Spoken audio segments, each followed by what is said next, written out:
तो 2-2.5 साल पहले एक ऐसी सीरीज आई थी जिसको देख के सबने ये शायद अंदाज़ा लगा लिया था कि ये सीरीज़ तो चल नहीं सकती। इसका नाम था वेंसडे, और वेंसडे एडम की आपको यहाँ पर कहानी दिखती है कि भाई इसलिए नहीं चल सकती क्योंकि इसकी स्टोरी बहुत हद तक ऐसा लग रहा था कि हैरी पॉटर जैसी है। इनफैक्ट कुछ विजुअल्स भी वैसे थे, और फैंटेसी, जादू और ये सब चीज़ें जो देखने वाली चीज़ होती हैं, और स्कूल जो होता है जहाँ पर ये मैजिक और ये सब चीज़ें सिखाया जाता है, जैसे कि यहाँ पर नेवर मोर स्कूल दिखाया गया है। तो ऐसा लग रहा था कि ये एक सस्ता रिप ऑफ तो नहीं है, बट जो चीज़ बहुत सी बारी किसी भी सीरीज़ को इंटरेस्टिंग बनाती है वो होते हैं इसके किरदार।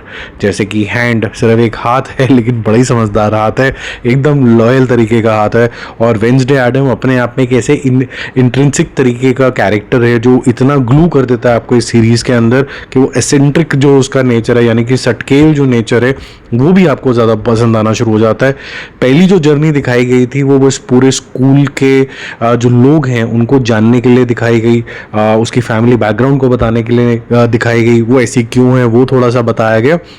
और इस बारी वो एक समझ लीजिए थोड़ी सी इन्वेस्टिगेशन और किसी चीज़ को स्टॉप करने की कोशिश कर रही है, एक हादसे को। वो क्या है, क्या वो कर भी पाएगी कि नहीं कर पाएगी, वो सब चीज़ें आपको देखने को मिलती हैं यहाँ पर। खूब तरीके के आपको अलग अलग तो बीच में क्रीचर भी दिखेंगे, जादू भी दिखेगा, कुछ डिसीट भी दिखेंगी, और एट द सेम टाइम बहुत से ऐसे राज हैं जो बाहर भी आते हुए नजर आएंगे जो आपका ठीक ठाक एंटरटेनमेंट करते हैं।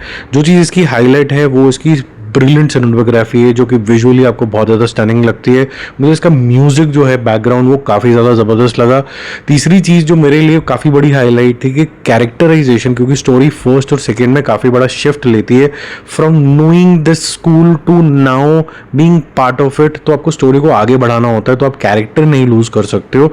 तो सेंट्रल कैरेक्टर हमेशा वेंसडे का रहता है, हालांकि इसमें बहुत सारे कैरेक्टर्स और आते जाते रहते हैं, तो आपका मज़ा बना रहता है कि एक सेंट्रल कैरेक्टर तो हमेशा है। ऐसा नहीं है कि सब प्लॉट के चक्कर में अपने मेन से फोकस ही हटा दिए, ऐसा कभी भी नहीं होता है। इसके अंदर जो सारा जद्दोजहद है और जो सारा हैवी लिफ्टिंग है वो वेंसडे के कैरेक्टर को ही करना होता है।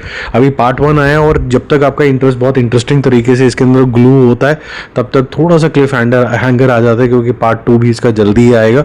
अभी ये अच्छी शुरुआत है, मुझे तो इंटरेस्टिंग लग रहा है। कुछ आप ये कह सकते हैं कि कुछ लोगों को ऐसा लग सकता है कि सब प्लॉट्स कुछ ज़्यादा हैं इसके अंदर, तो उनके लिए डाइवर्जन हो सकती है, पर मुझे ऐसा लगा क्योंकि सेंट्रल कैरेक्टर के आसपास ही सारे किरदार जुड़ते चले जा रहे हैं तो मुझे कोई ऐसा बुरा नहीं लगा, ये अच्छा ही लगा। अभी स्कोर करने का फ़ायदा नहीं है, इसके बाकी के एपिसोड्स आ जाएं पार्ट 2 के अंदर तो फिर हम आगे इसको स्कोर करेंगे। अभी अच्छा लग रहा है, मतलब it's a fun watch, it entertains you, और ये एज के किसी भी एज के जो लोग हैं इसको देख सकते हैं। ऐसा नहीं है कि आप टीनेजर हैं तभी आपको मज़ा आएगा, it's just a fun watch. बाकी जल्दी मिलते हैं रिव्यूज़ और अपडेट्स के साथ। Bye bye.